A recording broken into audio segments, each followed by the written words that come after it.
Salut tout le monde, donc aujourd'hui je vais vous montrer comment faire des carambars. Donc là on a deux originaux, donc ça ce sont de vrais carambars. On va s'en inspirer pour fabriquer les nôtres parce que comme on peut constater, ils sont pas parfaitement fabriqués quoi. Il y a des petites bulles qui ont éclaté, il y a une certaine texture, donc on va essayer de les texturer pareil. Et on va garder leur papier aussi d'origine pour envelopper donc nos faux carambars. Là vous pouvez remarquer qu'il y a deux petits morceaux marrons, deux petits morceaux blancs, pardon. Alors pourquoi des morceaux blancs? Tout simplement parce que la partie qui sera cachée dans l'emballage carambar ne va pas se voir. Et moi, vous pouvez voir que c'est une pâte qui est salie, enfin le genre de reste de pâte qui ne servent absolument pas. Donc pour ne pas la gâcher, on va l'utiliser de cette façon-là. Donc on va rouler des boudins. Et maintenant, on va s'attaquer au caramel.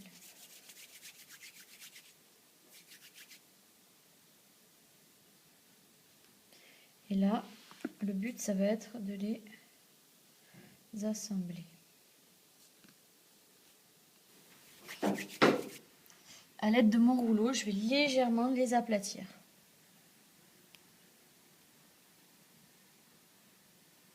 Légèrement. Et là, je vais commencer à travailler un petit peu au doigt. Donc, c'est parti.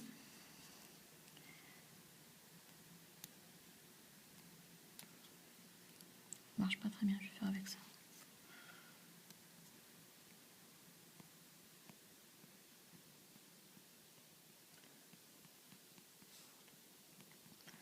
Voilà, les petits traits, il y en a à peu près partout. Je vais faire pareil ici.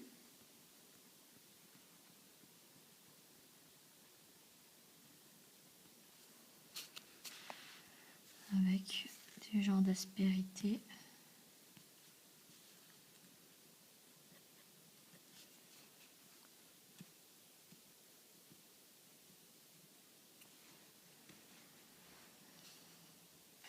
Et là, plutôt avec la pointe, travailler le chapeau du carambar.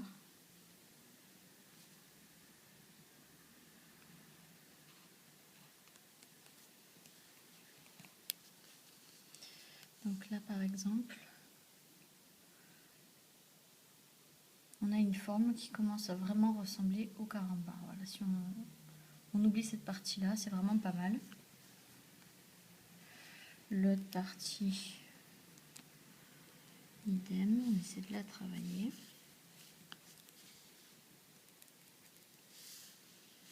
Voilà, donc là, on en arrive à deux carambars terminés. Donc maintenant, on va les passer au four. Et après le passage au four, on va pouvoir les emballer. Maintenant qu'on a fait cuire nos carambars, voilà à quoi est-ce qu'ils ressemblent. Donc ils sont devenus rigides, c'est parfait. Donc la prochaine étape, ça va être de découper le papier carambar. Donc assurez-vous de bien le prendre dans ce sens, parce que lorsque l'on va couper, cette partie est complètement inutile, tandis que là, on continuera toujours d'apercevoir le début de l'intitulé. Donc, tâchez de bien décoller le papier du bonbon. Vous le dépliez bien. Essayez de l'aligner du mieux que vous pouvez. Et là, ensuite, par rapport à la taille du carambar, vous voyez il y a une délimitation entre du blanc et du jaune. Assurez-vous que le bas du carambar arrive au jaune. C'est-à-dire que pour moi, il faudra que je coupe environ au R de carambar. Ce qui est parfait.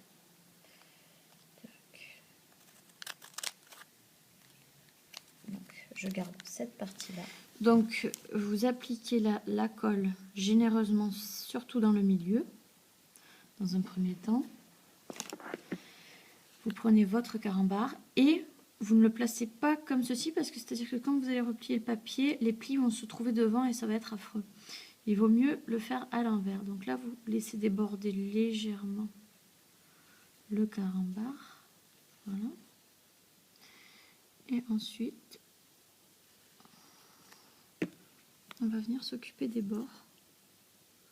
Donc moi, je vais le coller directement sur le carambar. Tac. Ça ne devrait pas bouger normalement. Donc, on plie la première partie qui n'a pas l'inscription carambar et on garde bien en évidence la partie où justement il y a écrit carambar.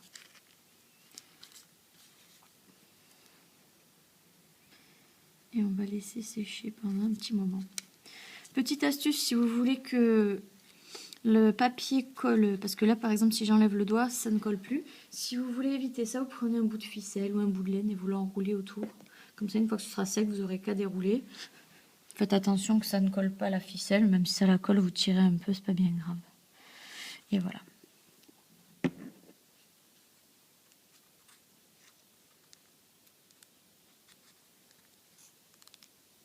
Comme ceci et on laisse prendre. Donc une fois que votre colle a séché, il ne vous restera plus qu'à torsader le bout de votre carambar exactement comme s'il était fermé. Et là, ce que je vous conseille vivement, c'est que le carambar, comme vous pouvez le constater, il est légèrement brillant.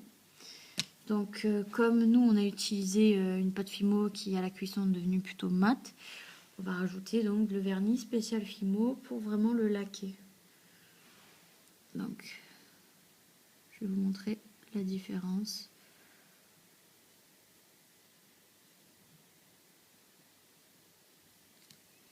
Vous le ferez des deux côtés, donc voilà. Celui-ci qui est mat, celui-ci qui est laqué. On s'y retrouve déjà un peu mieux. C'est déjà plus réaliste. Je fais l'autre.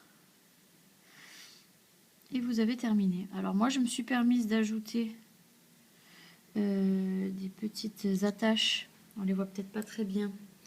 Mais j'ai mis des petites attaches parce que je compte en faire des boucles d'oreilles. Vous pouvez en faire un porte-clés ou tout ce que vous voulez. Et puis voilà, le carambar réaliste.